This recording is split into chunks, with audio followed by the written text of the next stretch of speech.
DC. So please give a warm welcome to JustinCase.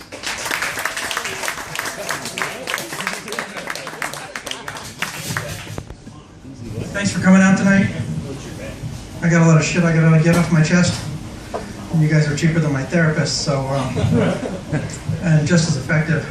Not that you're good at this, but at least I saved $20 on my copay. Right, I can't see shit.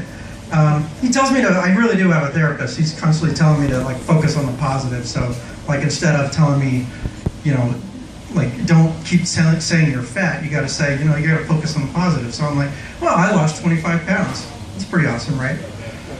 No claps for 25 pounds? Fuck you guys. That was in 2007 though, so. Yeah, I win the spelling bee. More recently, I got married. Save your applause, because even more recently, I got divorced. You know, apparently the secret to a happy marriage is still a secret. Now, the one thing I can tell you is that no matter how much your fiance tells you she loves you just the way you are and she's never gonna want you to change, that really only lasts for the first like 2 or 3 hours. Then they're like, you gotta fix that shit. So my advice to people about to get married: quality time. That's really the key. Quality time. You gotta keep that shit to an absolute minimum. Now seriously, if you can be who you are for like 70% of the time, then the other 30% of the time you can be whoever the fuck your wife thought she married. Yeah, honey, I really do want to go to the Container Store. And I do want to hear that story about the bitch in accounting. Speaking of stories, women, we love your stories, which is to say we hate your stories, because you got to tighten that shit up. Summarize. Skip the background, skip the build-up, just get to the fucking point, because we don't fucking care. I believe men invented work just so they don't have to listen to stories anymore. Like, I would love to hear about the bitch in accounting, but I gotta go to work. It worked. It worked for a long time until the 70s, and then the women's lib came. Is it any coincidence that as soon as women started showing up in the office place, we couldn't keep them away from the office place? We invented teleworking. I would love to go to lunch with you today and hear all about the bitch in accounting, but I'm working from home today. So, yeah, that's probably why I'm divorced. Dating sucks.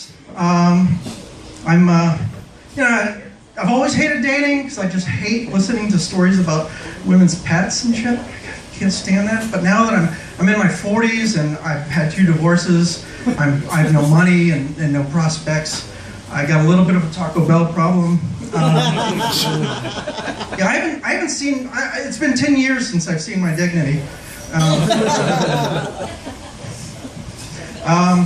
But seriously, I'm really, it's difficult to compete with these guys. You know, I go into these singles bars and there's like some dude with women all around him. He's like, hey, how's it going? How am I supposed to compete with that witty banter? All I've got is like, hey, I've got group medical, life insurance that covers suicide. I'll take what I can get. I have no misconceptions about my possibilities at this point. So anyway, I gave up on like live dating. I tried this online dating, and that was a disaster. At first, it was a disaster because I actually told the truth, and total rookie move. So I started lying. Not really lying, just kind of like leaving stuff out, spinning the truth. So I said I was like, I'm financially successful. I left out the part, I successfully filed for bankruptcy.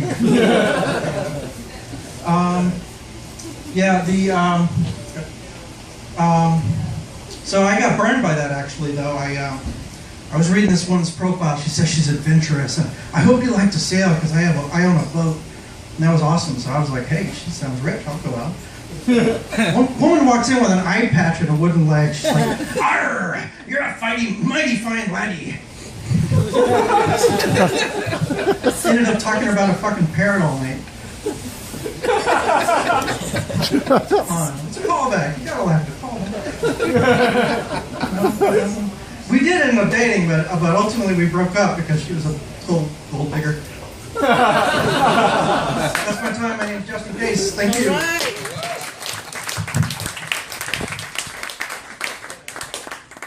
Yeah, give it one more time for Justin.